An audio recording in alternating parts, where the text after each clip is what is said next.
Welcome. My name is Penelope Chatterton. Welcome to Awaken the Dream. My friends, I have two friends back that I haven't seen for several months, and they are still full of beans and very energetic and inspiring. We have Jeanne Riley Burgess and Steve Cordry, and they are the founders or creators of Shine 333, or do we just say Shine? Well, we refer to it as Shine. Shine, Yes. that's wonderful. I'm Okay. so glad you're back. And we're going to talk today about surrendering and finding ourselves. And before we sort of get into your topic, can you tell us a little bit about where you are and who you are and how you started all this and, you know, sum it up a little bit so people will know where to find you. Go for it, Steve. We are a spiritual center and school. We are a school, I like that. yes. It's really the official name is Shine Spiritual Center and School, Okay. and it's on Cotuit Road in Sandwich. All right. But really, that's the physical manifestation of what course. we are. What we feel we are is a creative partnership that is here to bring more of the spirit, the universal spirit, into action, into Yeah. manifestation in people's lives, Yeah. to bring more love, more wisdom, Yeah. more goodness, more Yeah. truth. Yeah. That's really what, More joy. more joy, yeah, that's for Awake, sure. Yeah. wake up. Wake Yeah. up. Yeah. Well, all right. So you have a practice, so to speak. You're an organization where people can come and do one-on-ones. You can do groups. Would you tell us what kind of functions you've got going on at Shine? We're going to do a lot of this, apparently. I can make something up. Yeah, I'll tell you, the things that we've been loving lately. Yeah. Where are you lately? Lately we're really loving the crystal bowl meditations that we offer almost weekly, Really? almost every Thursday evening. Yeah, it's just it's 7 quartz bowls, right, tuned to your chakras. Yeah. And we just sit down before we open and tune into spirit and see what's up for the group, for whoever's there, like what's most appropriate for them. Yep. And then we deliver it, and it's usually in some form of releasing, like what are we releasing and making room, Yep. and then what are we bringing in? All right. Here's a question. You've got 7 bowls. Now, are they all going? Or how does this Well, work? we can only play Who 2 does- each at a time. Who does the bowls? Who does the... Steve and I do. We do it you together. both do the, Yep. So whoever is present does not do the bowls. No, they're just out in their I own mean, you've got to meditative. pin this down for us so we know what's going on. I'm trying to envision this Yes. room. So you both got your, and do you use something to, Yep. Yep. Little striker Strikers. goes around the edges. So we're sitting with these 7 bowls around us in Yeah. a particular way. And part of it is tuning in. You're tuning into spirit, you're tuning into the people, you're tuning into the bowls, we're tuning into each other. Yeah. And then you're just kind of guided what is needed in the room. Right. It's So- fascinating. So it's sort of, is it an overtone that we hear? It's an amazing resonant It's a vibration. vibration. Okay. That's tuned each of the bowls to one of the 7 chakras. Gotcha. And, All right. and they just vibrate and resonate. Once you stop playing, it can take minutes for it to come back to rest. I can feel that. And You I really can feel can. it too. Yeah, you really can. And people will say sometimes how they feel the vibration almost coming up against something in them, a block in them, and it helps. Now, is Really each bowl a different vibration because of the chakra? Yes. It's a different tonality. Yes. Yes. All right. Yes. It goes from high to low, maybe? Is that such a thing? Or do you find that there's any sort of progression of sound? You are a music person, aren't you? I am. I gotta know. I technically I can't answer that. I don't know much about music either. Yeah. It's just, but it is a set of vibrations that kind of, All I right. think of them as making their own wave pattern. It's not like an octave or anything. Like there's a progression of higher or lower tones. Yeah. Depending on the bowl size Right. and the way that it's been shaped, it will produce a higher or lower tone. But and how they tune them, I think the heart is C, but I don't know how. Okay. You know, I'm not a musician either. Yeah. But there's 7 There's chakras, 7. and so do you feel you go from one end of a chakra to working your way through the chakras, or No, nothing like no. It's very, I think it's very inspired and fluid. So they all wake up, so to speak. Yeah. But often what will happen is you'll learn after the fact that the people in the room, they're really working on their heart.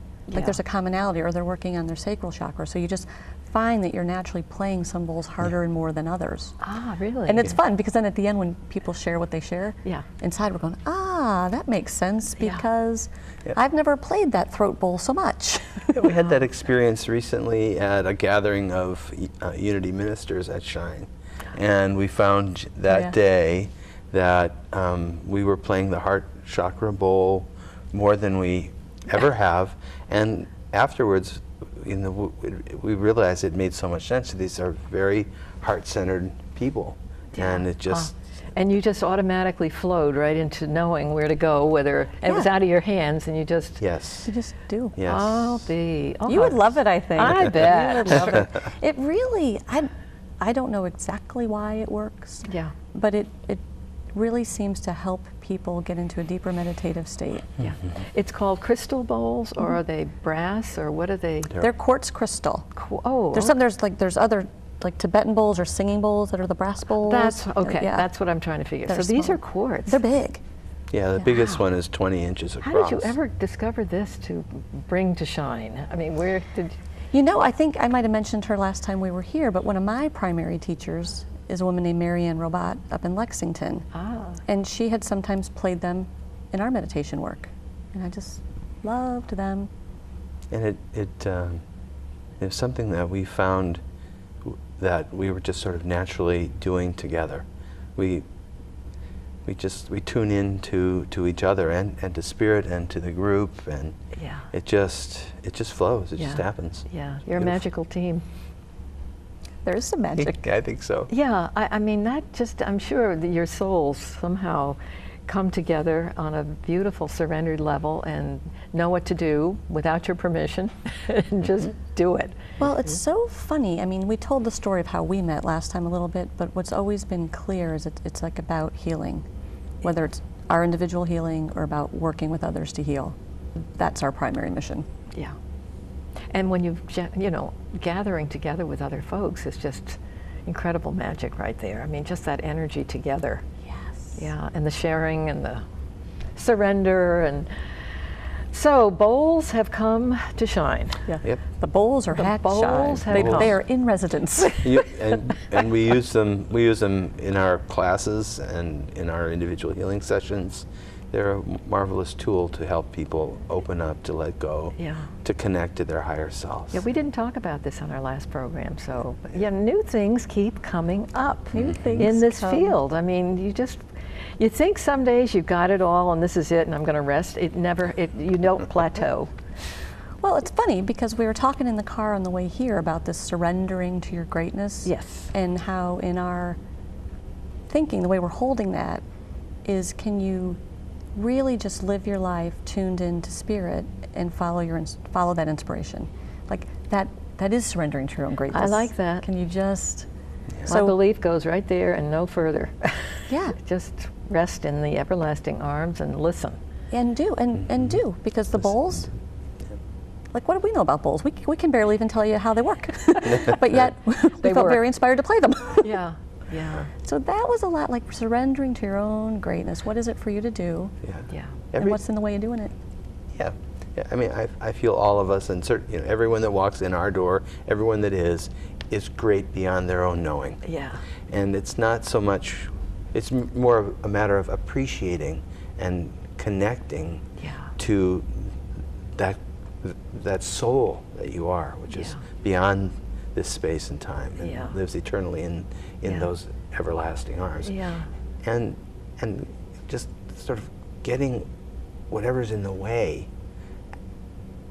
out. Yeah. The fears, the misperceptions, Yeah. the Yeah. false beliefs, and then just, I think when you get those things out of the way, it just naturally sort of flows It's into nice you. to get relief. You know, when you're resting and you feel some sort of a shift that something's better. Yeah. Whatever your Yeah. issue is, how individual it is, something just feels better. Yeah. I mean, some issue may feel more resolved or it disappears or something. Whatever it is, everybody would bring something else to the table, but something just feels better Yes. from the simplicity of the surrender and your realization of who you are.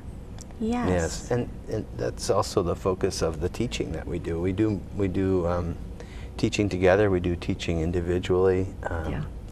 and it is on that same focus. We've been traveling through the region doing spiritual teaching at various centers. Nice. And it's been really great. I think one of the most interesting and fun things that we did was in Hartford, called we call it Rapping with the Revs. Ah, rapping with the ribs.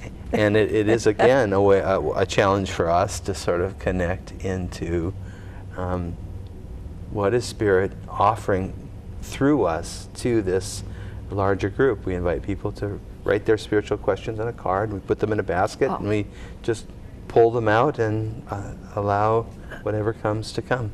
Now, with the revs, is everyone a reverend, or? Well, It sort of sounds like that. Yeah.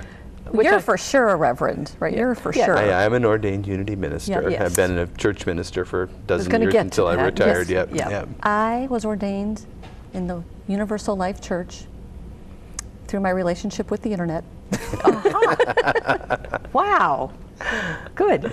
Mostly so you can do weddings and things like Yeah, that. of course. Yeah. Oh, yes, I have a friend who does that. Yeah. Yeah, wonderful. Yeah. But that surrender bit is, so like, we feel like that's ours to do. We have something to offer. Yeah. But for me, for sure, it was surrendering almost like the false ego, the fear, who do you think you are doing Yeah. that? Yeah. And that's what I think is in a lot of people's way. Yeah. So the work we do for ourselves Yeah. is to keep showing up, following your inspiration, and then in a lot of our teaching and coaching, it's helping other people do the Yeah. same. And people need to be taken off the hook from all the conditioning that they have absorbed. Oh, my goodness. Because they can feel so guilty for these, what their baggage is, when in fact, if they can get the knowledge about what you really have absorbed and how it's not true. Right. I mean, Absolutely. the education needs to happen here on all levels, that, that's not who you are. Yeah, that's a lot. Do you remember last time we talked about one of our models is clear, connect, Yeah. create, Yeah. and that clearing piece is, what do you got hooked up in there that is just not true? Yeah. And it shows up in so many ways, Ugh. and ways that we're not aware of, Yeah. except if you have someone who's paying attention, Eh. as we do in our work and our coaching. Yeah. We're paying attention, and we're listening for those ways of speaking, showing up, that Yeah. reveal some of the things that are Yeah. hooked up inside. Yeah, I was thinking as you were talking about this, how much trauma can aid someone in opening up and being ready. How separation and pain and loss and all of those human things that we go through is a gift in disguise for finding yourself. I mean, there are lots of blessings out there for going within and surrendering and having to let go because you've tried everything out there. Yep. And then it's the last resort sometimes, and then your life starts to change. And Yeah. What is there? There's a lyric from the Bobby McGee song, like freedom is nothing left to lose. Just nice another one. word for nothing left to Nothing lose. left to Nothing lose. left to lose. What have you So got to lose? when you've suffered, if you're in pain and you've lost a lot, yeah. there is a freedom that comes And out funny, of that. the choreography of suffering, it can plateau. It can. Sometimes you get a rest, and then you think, well, everything's fine, and then you go back to yet more work. Another, and yeah. It's a very interesting road. Like another But round. just Another round. I know you. I think of it as a spiral. Yeah. And we Yep. come around to the things that we've suffered, and we deal with them at a certain level. Yeah. And then Very as the nice. path continues, we may come back around to the same things, and we take that to another Yeah. deeper level Very of well healing. said. Isn't it nice? Yeah, because it's less that's- frustrating. You feel like, no, I'm making progress. Yeah. You think you may be there, and then when it comes back, it's like, yeah, I guess there's more work. There's more to do. Yeah. But it's up here now. It's another Yeah. little better. It's wonderful to get to a point where you know who you really are. No matter what's going on, you can sit down with that knowledge and just straighten it out. Yes. Just sort Enough of self-awareness. with humor even. Yes. Oh. My. I don't think you can do it without humor. Without the head slaps, though. Oh my gosh, what was I thinking? I mean, what kind of judgment was I having at that moment where I wasn't seeing my neighbor, loving my neighbor as myself? There could be some tall orders there. Yes, there can. And I think sometimes it's okay to love from a distance. Oh yeah. Oh no, I think sometimes mirrors can be very bright and they can break. And sometimes the brightness is too much, and then people can leave you when it's right that they do, because you're somebody else. Yes. And then you draw do something else. Something else. Something else. We also, like the surrendering to your greatness, we do teach and we hold that people are much more afraid of their greatness than they really are of all their shadows and upsets. That's just where we spin around, wasting our time, because we really are afraid of our greatness. I think you're right. Yeah. Yeah, it's kind of safe to hang out with all your woes. And, that can be a lifestyle. Yes. Yes. And even even for a lot of the spirity people, which we call them the spirity people. Spirity people? It's something about like spirity people. But something about like living in that seeming state of great compassion and sensitivity is held as very spirity. Yeah. It's like, actually, let's get to the joy in the creation part. Yeah. Yeah. Are you saying maybe martyrdom has no role here? Well, I mean, you know, in the turn the other cheek bit, I mean, we can all sort of try to be, you know, Mother Teresa, and sometimes we can't help somebody. And we try and we show up thinking, I haven't tried hard enough. But maybe your service is supposed to move somewhere else. I mean, it's choreographed, sort of how your souls attract, and people leave you, and then people come in, and it's kind of fun to just be a witness and say, "Wow." Yeah, you like that, being a witness, don't you? I love I've heard being you say a it a witness. few times. Oh gosh, if you do your share of quiet time and realization, and really feeling shifts or some burdens that things are better, and then just watching and chuckling through the day as these mundane, funny things happen that are, you know, wonderful surprises. Miracles in the mundane. Miracles in the mundane. Yeah, little funny things. I mean, I always quote Joel with the crooked ways made straight. And Barack Obama said something the other day that he was talking about the crooked ways made straight, and I was waiting for him to say, and mansions will be prepared, and he said, and you move into grace. And the way he said it, it was just like the crooked ways are made straight into grace. Just the way he said that. Barack Obama said that. He said that. I mean, it was just beautifully said, and I love the word grace. Yes. I mean, there's hardly a way to explain grace. It's so overwhelming. Omniscient, omnipotent. Are there human words to express it? To me, it's just a field in which we exist, and the magic comes when we're aware. Yeah. When we allow that. Yeah. I think grace to me feels like alignment, like when you are living in alignment. Yeah. Like almost like everything is in Everything's the flow. on deck. Yeah. And you can appreciate it. Yeah. And really, that's stepping into your greatness. Yeah. That higher vibration of Can yourself. that frighten people, Steve? Stepping into greatness. Yes. That can frighten me. Yeah. Yeah. I mean, can you get hit too hard with your greatness, where sometimes people say sometimes permanent growth, if it goes slowly, it's a little more tolerable to move into your greatness rather than, I went off to a LifeSpring thing 30 years ago, and I got too overwhelmed with who I was. I couldn't drive home, but when I fell off that horse, it was just about the worst place I ever fell to, because I took in too much too soon. Have you ever done that, where you've just been almost too high on who you were? Now, I was trained into it with this workshop. It would be like Est or something, you know, those kinds of. Spring. Yeah. Yeah. I don't know. It was just. I don't, like, I want to say no. Like, no, come on, you can't have too much of your own greatness. Come on. I fell off that horse, and I was so high, and I wasn't ready to maintain it. That's, I guess, what I could not maintain it because I didn't have the tools. But maybe part of that experience was you held on to that inspiration. You had a taste of what it Well, was. I sure appreciate what the gift was that I got, because I learned from it. I learned from it that a day at a time or working away quietly is perfect. It's wonderful. Yep. Yeah. Well, and I do get to that point. Can you get so hopped up that you start making so many life changes in your zeal to now live into your greatest self? Well, I can relate yeah, to that. That can be a little overwhelming. Yeah. Yeah. That's sort of how I've done it. That's what I was So you know what I'm talking about. I do. Yeah. I do. I think a couple of things. One is that you can awaken into the greatness that you are and sort of fall off the horse, as you say. And that can bring you to a pretty low place, but you'll never forget. You never forget No. that feeling and that knowing, and no matter where you are, it'll always be there. The other thing that I've done from this high place is to go out and make a lot of changes in my life.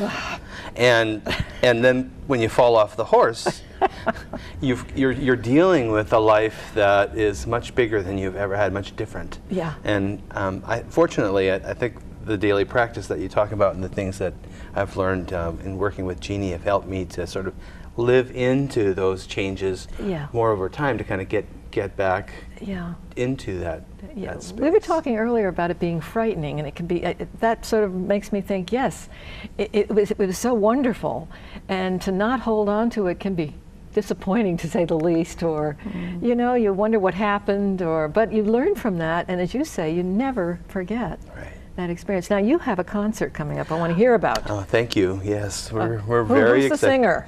We have two singers. David Roth, an award-winning singer-songwriter, lives here on the Cape but travels the world, and also Greg Tamblyn, who is also an award-winning singer-songwriter and one of the funniest people I know. Oh. And the two of them are coming together in Shine, October 23rd at 7 o'clock. What day is that? That's a Wednesday. A Wednesday. Yeah, Wednesday evening. And it's called Vibrating, what was it? Vibrating to... The frequency of fun? The frequency of fun. Vibrating to the frequency of fun. And we're going to do a little takeoff on this Rappin' with the Rev that we talked about earlier. We're going to invite people to bring their questions, and we're going to invite the musicians to answer it in song. Oh, it'd be fun. The answer And to make your it up? spiritual- and make it up. Pick a song that they have that answers this question, and we'll interject our own bit and make sure we'll have a few ringer questions. So your comedian will have some fun. Oh, so you'll have it's going to be fun, just pure fun. I love slapstick, and I love comedy, and Yeah, I'm not sure we're going to go to slapstick, but it'll definitely be. Maybe unintentionally. Yeah, that's right. That would be But it's the unintentional. vibe of Shine. It's like spiritual practice and work, but joyful. Joyful. And fun. joyfully, yeah. And together. And community and Yes. companionship and not being alone. Yeah. We haven't talked much about when you all get together that, you know, you have the same intentions. You know, you all want to spiritually grow and change, and it's like a little church. Think of all the forms of little churches that are coming up that don't look like the regular church. Well, I'm glad you add the last part, Right. because I think for me, having been in church for 12 years and now working on Unity Worldwide Ministries global board of trustees, we're talking about a lot of thinking about what a church is and what it is now. Okay. Really, the whole idea, we've talked about the idea that the whole church structure, I feel once you start wanting to serve the organization, now you're in trouble. Now you're losing your core values. Yeah. I have no desire to run a church, but I'm happy to run with you a spiritual center where like-minded people show up Yeah. and they want to make something of their life. Well, when I said the word church, I meant the forms of church today in our last 2 minutes look different. But there's still folks getting together, 2 and 3 gathered together. Yes. It's just not in the traditional form or with the hierarchy or with the business angle or the competition, or it's like anything that really gets too organized, all of a sudden it can move into lower dimensions of thought. Absolutely. Well put. Absolutely. That's well put. But yeah, I mean, I resonate most like with some image of just people, a few gathering in the country. Yeah. Right, just because they're inspired to and they It's want to share springing up. something. It's springing up. Yep. And when it's time for that to fall away, that'll fall away and something else will come. Yeah. Yeah. Yeah. We're really inviting people to Shine who want to do their spiritual work and make a change in their life. I think we're going to talk a little bit more about that Yes. In our next time we get together. Yes, in our So- last minute though, Shine is in Sandwich, and you two are a team, and you do bowls, and you do all kinds of meditation, and you find very creative ways for people to open up Yes. and be awake and Yes. get aha moments. Yes. Yeah, and make movement in their lives, make change. Make change. I know that word. They say human nature hates the word change. Arg. Have I read that somewhere? Because then you might find your own greatness. Well, true. All right, I have to wind this up, but thank you so much for joining me. Thank you. Thank you. And thank you, my friends, for joining us on Awake in the Dream. We'll talk to you again next week.